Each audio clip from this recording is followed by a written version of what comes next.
대통령 권한대행을 맡은 국무총리마저 탄핵되면서 전국은 더 빠르게 얼어붙고 있습니다. 사상 초유의 대행의 대행 상황에 서로 내탓 공방으로 맞서고 있는데 헌법재판관 임명을 둘러싼 여야 간 입장차 역시 쉽게 좁혀지기 어려워 보입니다. 네, 국회 취재기자 연결해서 알아보겠습니다.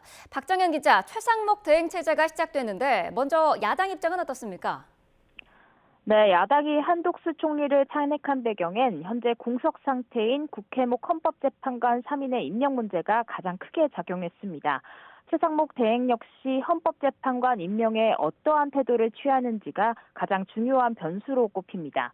최 부총리가 대행으로서 막 업무를 시작한 만큼 우선은 지켜봐야 하겠지만 당장 오는 31일 정례 국무회의가 예정돼 있고 내년 1월 1일이 내란 특검과 김여사 특검의 제2요구권 시한인 만큼 곧 판단이 서리란 게 민주당 생각입니다.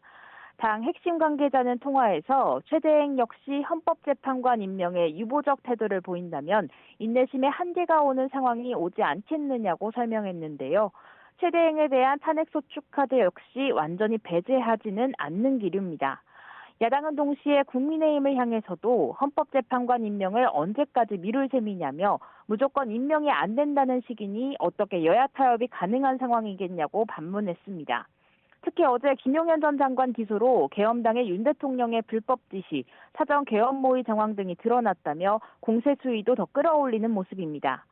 오늘 오전에도 당내 내란 극복 국정안정특위가 회의를 열었는데요.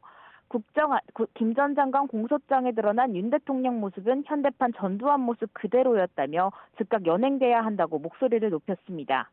특위 관계자는 통화에서 국민의힘을 겨냥해서도 사실상 내란 동조 내지는 선전을 하고 있다며 당 차원의 법적 조치 가능성도 내비쳤습니다. 이재명 대표도 오늘 오후 광화문에서 열리는 시민단체 주관의 촛불 집회에 참석하는 등 대여투쟁 전선에 연일 앞장서는 모습입니다. 네, 여당 반응은 어떻습니까?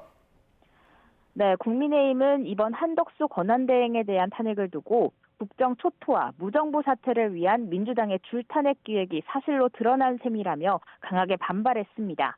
계엄과 탄핵 여파로 전국이 혼란한 상황에서 불분명한 탄핵 사유로 권한대행마저 탄핵시켰다며 이로 인해 빚어질 국정위기는 오롯이 민주당 몫이라고 맹공했습니다. 여당 내에선 야당이 최상목 대행마저 탄핵의 고리로 압박한다면 더는 좌시할 수 없다는 기류도 읽힙니다. 이미 한덕수 대행 탄핵안에 대한 권한쟁의 심판과 효력정지 가처분을 신청한 만큼 우선은 결과를 지켜보겠지만 만일 야당이 추가 탄핵을 시도한다면 대학 강공 모드로의 전환도 불가피하다는 겁니다.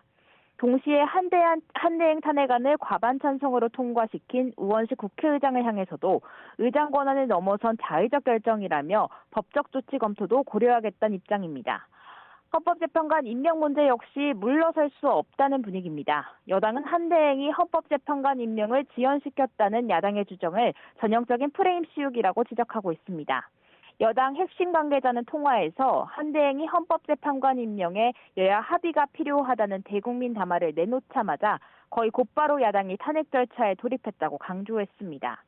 여당과는 아예 대화할 생각조차 없다는 걸 보여준 게 아니겠냐는 겁니다. 하지만 당내에서도 헌법재판관 임명에 협조해야 한다는 목소리가 적잖고 여당으로서 국정안정에 외면한다는 비판도 직면할 가능성이 큽니다. 우선 오는 30일 출범 예정인 권영세 비대위의 고심도 깊어질 수밖에 없는 대목입니다. 지금까지 국회에서 YTN 박정현입니다.